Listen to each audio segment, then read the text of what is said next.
Well, good evening, everyone. It's Thursday. It's 7:23, and that means one thing. It's Rumble Mumble time, Kyle. That's right. I'm excited to be back doing these. Obviously, we had the unfortunate announcement that we're not going to be able to run in a few weeks here, but the excitement for this event, I think it's still carrying over. So I'm glad to be back here doing this. And we have so many great stories and so many great personalities to share with us. We're coming to you live tonight from the Fatheadz Eyewear Studio in Indianapolis. And Fatheadz Eyewear, check them out on the website, fatheadz.com.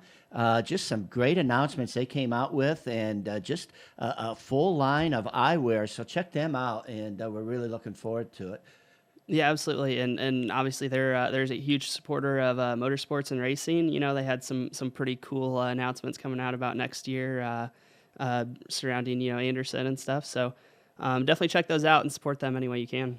Well, we all know that racing is about personalities, and the neat thing about it is the different personalities. There are those that take it serious, there are those that have fun, and those that are having fun being serious. And I think one of those, or two of those at least, are going to be our guests tonight. We're very happy, and it's been a long time coming, having with us our guest tonight from Warsaw, Indiana, Kevin Williamson and his son, Aiden Williamson. Guys, welcome on board. How's it going?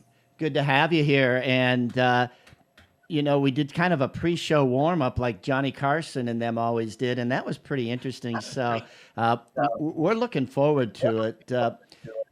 Kevin, you're always having fun. You're always making fun out of everything. But tell us a little bit about the serious side of Kevin Williamson.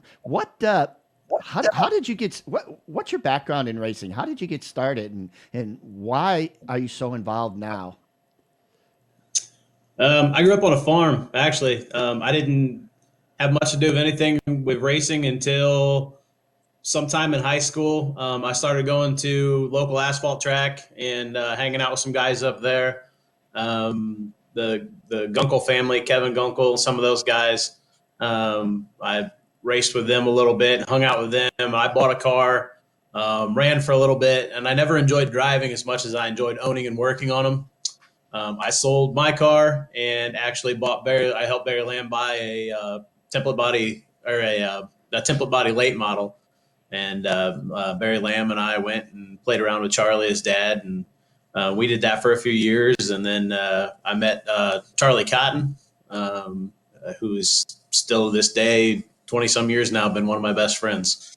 And him and I started hanging out with John Corson and building race cars and building street stocks and going and racing and having a lot of fun together. And that was one thing I always told him. That's ever since back in the day, I always said, you got two choices, either win or make sure they know you were here. And it always turned into a good time. But I told Charlie about the time that Aiden was born. He finally came along, and I told him, I said, as soon as if Aiden ever decides he wants to race, I'm done, and we're going to go do something with Aiden. And about when he was 2.5, I bought him his first go-kart, and he started racing when he was 4, and we haven't done anything but that since. So, well, Aiden, I'm curious, was the decision to go racing yours? Did Dad put any pressure on you, or was it, hey, Dad, I want to go racing?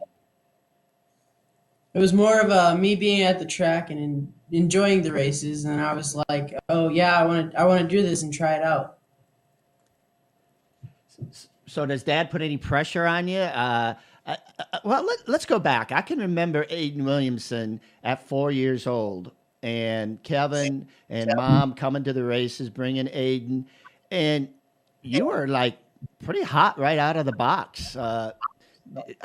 Can you tell us back about your start in racing on what your impression was when you got on that go-kart? Yeah. The first time, well, I used to get pushed around the cul-de-sac that we lived in. That's actually the time I was ever in my go-kart. But as soon as I hopped in the cart, after my first couple of races, I knew it was just going to be my thing. It was fun from the get-go. It was What drove him in the beginning was competition with friends. Still to this day, one of the first kids we ran into was Jacob Boxell. And him and Boxell went at it, and those two on the track would beat, bang, rub, and make me and Greg so angry just that we didn't even know what to do. And then 2 minutes later, they're in the trailer playing Hot Wheels and hanging out together. And here we are 10 years later, and the two of them still hang out, talk, and they're still racing together. So part of that drive was just finding good competition and good family people like Greg and his son and his family that you hang out with and you run into competition with, and you want to beat on the track and hang out with off the track. So you mentioned, now not much has changed, but now you're running dirt 600s, usually around here, Circus City and Logansport and stuff. So how different is that, or is it different from when you started out in go-karts? It's a little bit different, but it's still like pretty fun, and I still love racing. And I mean, the driving's different. Like the cars handle different, but it's all just the same thrill. Let's talk about the Rumble. As we all know, a couple of weeks ago, we had to make the announcement that the COVID overcame the ability to stage the event.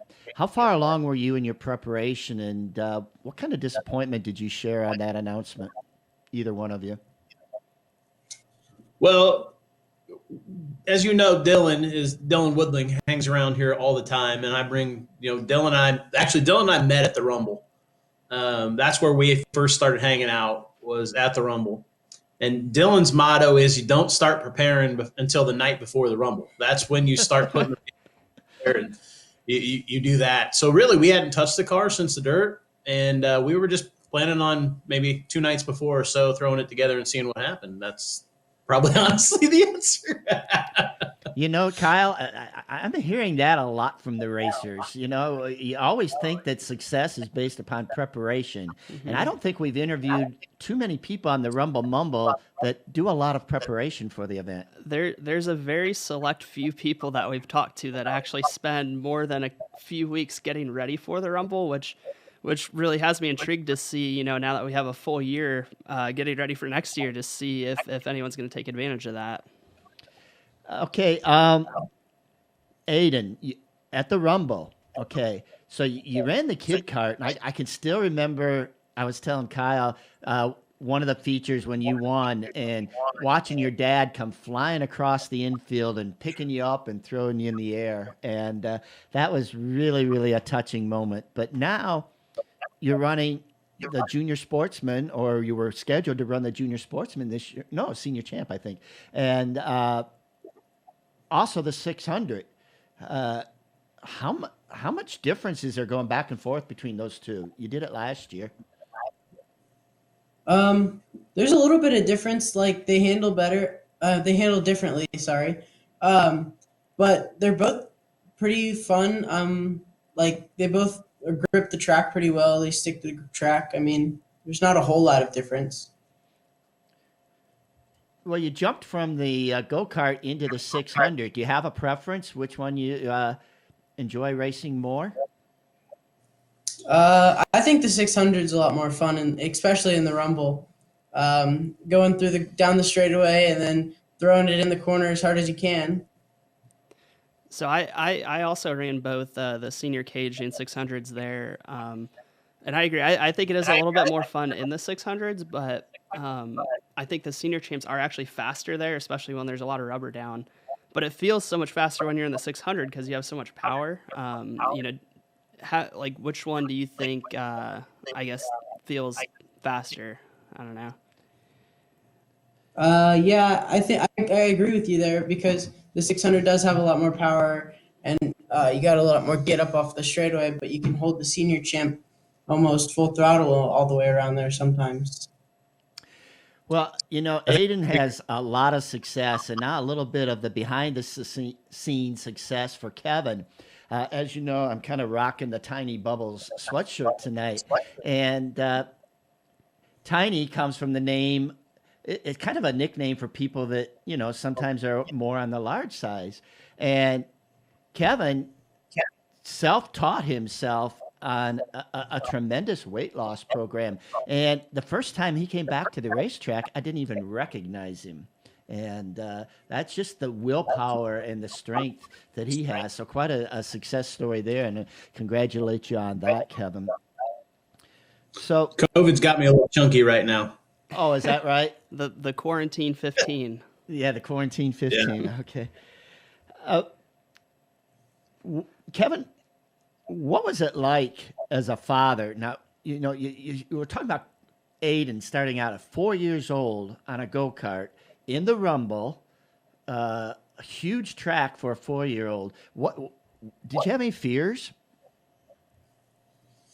I still, every time he goes on the track, I'm still more nervous than he is half the time. But one of my favorite memories is BMI. Back when you used to run BMI, we went there when Aiden's first year racing, and he was all frustrated. There was a girl that had fuzzy monkey gloves on, and we always used to pick on him about fuzzy monkey glove girl. He couldn't pass her. And he followed her for a heat race and finished last in that heat race. Second to last, because he finally did get around her. And then he went out for the second heat race, and he was leading, and the chain fell off. And he had to start the tail dead last, or the feature dead last. And he was upset because he had to start the feature dead last. And he just went out and started picking off cars and working his way to the front. And him and I talked before the race is if you don't feel like you deserve to start here, then the only thing to do is drive to the front and show them you didn't deserve to start back here. And he actually won that race, but he didn't even know he won it. I had to point him back onto the track because he was trying to pull off. To me, it was all the rewarding thing was seeing him do things that he never thought he could do. And just the time we got to spend together and do stuff like that. There's been a lot of times where people have said, what's next for him? Or, hey, would you let him drive my car, or things like that? And I've always said no, and it's never going to be a career for him. Racing is always going to be a hobby between him and I, and something we do for fun. He'll never drive NASCAR. He'll never be known for his racing career. He's going to be known for being Aiden. The racing is just something that it's something for us to do and blow off some steam and have a little fun at. So that's the most rewarding thing for me, is just the time spent with him and the bonding and watching him do things that he didn't think he could do. Because I've seen him scared to death flipping a car and getting right back in it and going back out and winning the same race that he just flipped in. So I've watched him go through some stuff and come out fairly decent. I don't know how he does it, but he does. So what a neat story that is. Yeah, that is really interesting. When I started racing, every time I go to the track, it's with my dad. And I've only ever known it from my perspective. What is that like? What's your mindset like going to the track? I think you have 2 kids now racing. So how is that going to the track as a dad? It's a blast. Aiden's quite a bit different than Maya. Aiden started when he was 4, and Maya just started racing this year. She's 9 when she started racing. Aiden was a little bit more mellow, and Maya's just a little bit more crazy. So I'm pretty sure when Larry flags his first race with Maya, I'm going to get a lecture after that race. But she just makes me happy when she's racing. She's so she comes off the track when she does good, and she's so happy and just. There are times that she thinks she could do better and she's a little frustrated. And I'm like, you know what? How many 9-year-olds do you know that get to do this? Like I've told Aiden all his life, you have a lot of opportunity in front of you. I had a pitchfork and I had bail hook when I was a kid. I didn't have, but I'm blessed to be able to do stuff with them and hang out with them and do this stuff. And I just enjoy the time that I spend with them. And that's why I try to have so much fun at it. So. And you do make it fun because look at the people you help. Obviously full speed with Aiden, but Jason O'Hara, the time you spend with Dylan Woodling and everybody up around that Warsaw area, you're kind of like a cult hero to everybody up there. I'm not a hero. Me and Aiden have gotten way more out of the friendships we've developed and the phone calls we've made. Some of my best friends to this day are people that I've met through racing and hung out with. Dustin Engel. I mean, over there in Ohio, 2 years ago, we were at the Rumble and he showed up on Friday night and helped me fix the car. I said, "Are you coming back tomorrow?" He said, "No, I got to work." Aiden's car was tore up. Aiden's junior sprint was tore up. We wound up working on it till late. You kicked us out. I got up early the next morning, and Jason O'Hara and I were sitting down there just busting butt, trying to get it to run, trying to get it to roll again because it wouldn't roll when it came off the track. And Jason said, "You know what? I'm not having any fun being up in the 600 pit by myself. I want to be down here in the pit with you. I'm not going to run the 600 today." And that was our first year running the 600. And I said, "Well, if you're not going to run it, we're going to find somebody to run it." And I know who I'm calling. And I called Engel, and he was at work. And I said, "You know, you got a choice. Everything's paid for. I mean, all you got to do is bring your helmet and get here." And he wound up calling in and leaving work and calling his mom, calling his wife, and they busted butt over there, and he hopped in the car. And I've never seen him smile so much. And that's why he drove the car for me last year. It's just the appreciation level and the people we meet like that and the fun we have. Jason Ornsby's, I've called him, and he's come back and driven go-karts for me and won races. And there's been people that Chase Brandon hadn't raced in like 8 or 9 years, and his dad sold us his go-kart. Aiden, Jason O'Hara, and I put the go-kart back together, and we called them back up and had Chase come back over and drive it for us. And it developed an amazing friendship between me, Randy, and then this year it developed a little more. We were at the track, and Randy's brother Roger was hanging out with us, and him and his son Bo were parked next to us. And they had a problem with their car, and I gave them my car to finish out the night with. And then the next weekend, they came back, and actually their car was bad enough they couldn't run. And I invited them back to keep racing my car. And we actually talked Roger into hopping in the car and his first couple of laps in the car ever. And just the moments like that we'll never forget. Like the friendships we've had, Bobby Davis driving cars for me, and Jason Ferguson. There's just so many people we've had that phone conversation with and offered a ride to, and they've come down, and we've given people their first wins and first track championships, and just been able to learn so much from people. And, you know, it's not always about us. Sometimes you got to stop and look and do something for the people around you and just have some fun. And that's where these sweatshirts came from. Is Jason O'Hara was laying in bed one night, and he's for some reason pictured me in a bathtub, and that's where the logo came from. And my wife and I still wonder to this day why he was laying in bed thinking about me in a bathtub, but that's where that logo come from. Obviously, I'm the tiny. Jason is the bubbles. That's where that whole thing came from, and it's just about having a good time and being with your friends and family, and that's what the Rumble is to me. One of the funnest aspects of the Rumble is the fact that I get a pit next to Dustin Engel, who drives 410 sprints. I get a pit next to Woodling, who is normally driving modifieds during the summer, and race with them, hang out with them, and we race against guys that we only see once a year, and we get to have fun, socialize, and enjoy everybody's families.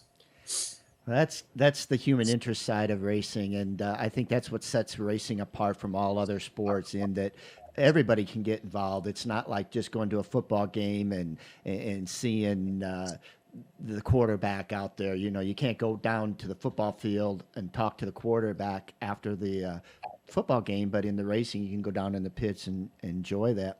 We're coming to you live tonight from Fatheadz Eyewear Studio in Indianapolis, and I would like to thank Rico and Carl for everything that they do for the Rumble Mumble, and looking forward to the new sponsorship that we have with Fatheadz Eyewear down the road. With us tonight, we have from Warsaw, Indiana, Kevin and Aiden Williamson. Aiden, you're in school and you're a race car driver. Do you get to share that excitement with the kids, or do they even care that you are a race car driver? Well, I tell a couple of my friends, like a couple of the friends that I have that'll come over to the house, they know about it, but I don't really go about my day being a race car driver. I go about my day being a normal kid, but off to the side when I get home. As soon as I get home, we'll be down in the shop and working on race cars. So looking at some of the Facebook pictures, did I see that you do some wrestling or some other sports? I did wrestling 2 years ago, but I play football, so How's that trying to juggle racing and football? I mean, I think those seasons kind of overlap. oh yeah, for sure. It gets complicated sometimes. Like one morning I had football practice from 7 to 11, and as soon as I got home, I showered and we left for the track. So That's neat, putting the priorities together like that. I think, Kevin, you obviously need to be very proud of the family because it's always been family for you. I know down at Little E when you guys would pull in, it'd be you and Tab and Maya and Aiden just waking up. But everything that you've done has always been with the family. And you've touched on that tonight, on how important that is to everybody. The Rumble, you talked You have to about include yourself in that there. what's that? You have to include yourself in that there, Larry. You have a following that is like no other. With the Rumble and with Eldora, that falls back on you a lot. You know, your passion and the way you handle my kids developed those relationships and made me stop and think. You know what I mean? And it's one of those reasons that on Sunday, when my trailer pulled into Eldora, a lot of times you had Woodling, you had Engel, you had people that you didn't want there on a Sunday morning. We're going to get a little rowdy, but you brought those people to the track because they wanted to come run your show. They wanted to come talk to you. They wanted to come see you. You know, my kids, when we stopped at the gas station, they're like, hey, we need to get Larry a Cinnabon. You know what I mean? They're like, Yeah. you were a big part of it. I have to share along that, and I appreciate that. But Chris Osborne this week sent me a message that I wish I could read to you. It was just, he thanked me for teaching kids the value of racing. He said, we went down to Mississippi this weekend, and all the parents down there is teaching the kids, go fast, do whatever you can to win the race. Where running for you, you tell us how to race and how to win and be proud of your win. And, you know, that really hit home, and just a little bit of self-pride there. But that's, again, goes back to the family aspect of everything in racing. Kyle, you know, this is your first experience with Kevin Williamson. Tell us what you think about this. It's definitely interesting. We definitely had some fun before on the pre-show. We had a little bit of singing. I'm hoping we can get to some singing from Kevin here in a little bit. Well, you know, he does have the Christmas trees there, and it is the Christmas season. He could be the first one to sing "Oh Christmas Tree" to us or something. I don't know. You did that. You wouldn't join me. But that wasn't live. America didn't get to hear it. You know, the producers from The Voice are watching us. You know, they're looking for the next new talent. Let's No, we don't want to talk about you watching The Voice. Like I had to part a little bit there. All right. Well, we're starting to get into the closing stages here, and we've talked about the little rebel rouser there, your newest addition. And why don't you bring her in and let's see what she might have to say. Aiden doesn't have to leave. You know, I think while we're looking for Maya, I think one of the coolest things I saw this summer was from Circus City Speedway. You posting a picture where Maya had won a race or something like that, and there's Aiden. Look, just like when you held him up in the air with pride, there's Aiden holding Maya up in the air. I mean, that was touching. That's one of the funnest things for me is to see Aiden teach Maya the things that I've tried to put in him, the things that Jason have taught him and Dylan have taught him. He takes the time to stop, and like my profile picture is him kneeling next to her at the fence, talking to her about the line she was driving around the track. My wife snapped that picture at this track, and it really ties in the fact that, you know, it is somewhere along the line something worked, and it instilled in him some values of passing that knowledge on and helping other people out. So hey, Maya, how you doing tonight? Good. Good. I'm glad. I'm glad that you're baking cookies for us tonight. I hated to take you away from the oven, but tell us who's the best racer in the family, Maya Williamson or Aiden Williamson? Probably Aiden. Oh, It's Oh, over here. oh, how neat. I mean, is that because he's tapping you on the shoulder and telling you what to say? Right here. Okay, fine. This guy. This guy can be. so we kind of talked a little bit about like the family racing and stuff and the culture and being surrounded by all the drivers you mentioned. What's that like for you, Aiden and Maya? To be surrounded by all those drivers. Your dad dropped some big names that you guys are associated with. It's just really helpful being with Dylan Woodling, Dustin Engel, because they've been around cars for years and they know what they're doing. And even though I've been racing for almost 10 years now, they still know more than me, or I know things they don't, and they know things I don't. We can work together, and it just helps a lot having those friends and having them being able to help me. 10 years. Wow. That's amazing. Maya, when do you get to race at the Rumble? Are you looking forward to that next year? And I don't really know. You don't? It's about it. I'm kind of excited. I think she's watched you smack people over the head with flags too many years in a row. Yeah, Yeah. it's scaring me a little bit. Well, I guess I have a pretty rotten reputation sometimes, but I just enjoy all the people in it and school. How good are you guys in school? Who's the smartest one in school, Maya or Aiden? Oh, She's confident about that one. yes. Well, I know Aiden's the best and I'm the smartest. Okay. Where's mom? She's got to stick her head in here sometime too. I mean, we got to complete the whole family here. Aiden's going to go get it. Well, we're going to wrap this up here pretty.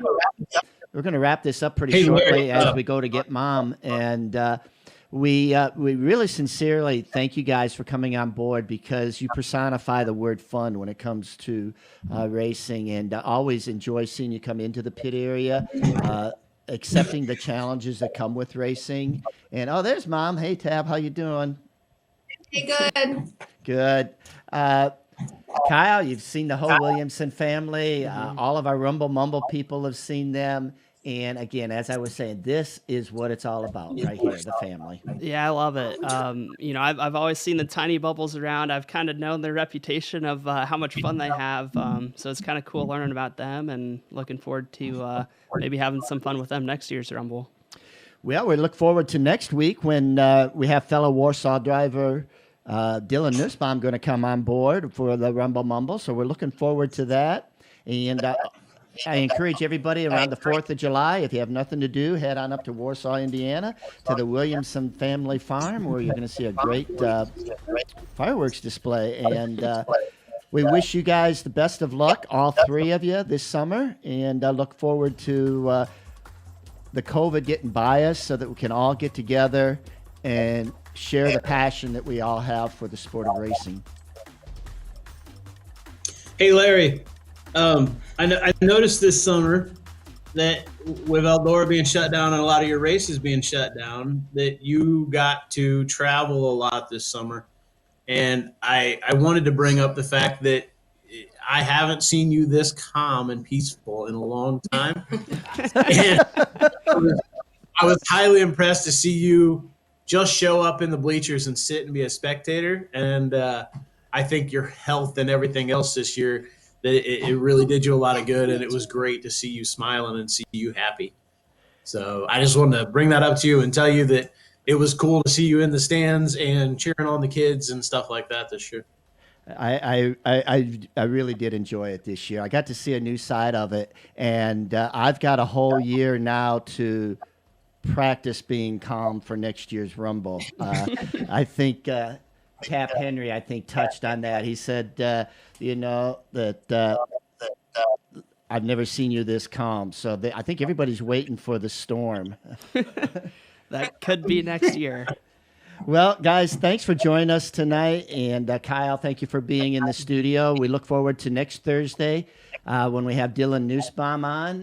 That'll be December 10th, and we'll have one more. And I think we're leaning towards Northern Ohio for a guest for that one. And then we're going to be off December 24th and 31st. But some exciting news. I think watch the weekend of the Rumble. Keep your eyes on Facebook. We've got some great things coming up for that. So to the Williamson family, Merry Christmas, Happy New Year, and we'll see you at the track next year. Thanks, Larry. Thanks, Larry. God bless you. Bye. All right, see ya. All right, Kyle, that wraps it up. And again, big thank you to Rico Elmore, Carl Prentice for everything here at Fatheadz Eyewear Studio. And remember, we're not racing inside this year at the Rumble, but the Rumble is going on December 17th and 18th next year. And we're going to keep the Rumble Mumble going to introduce to you our racers. Thank you.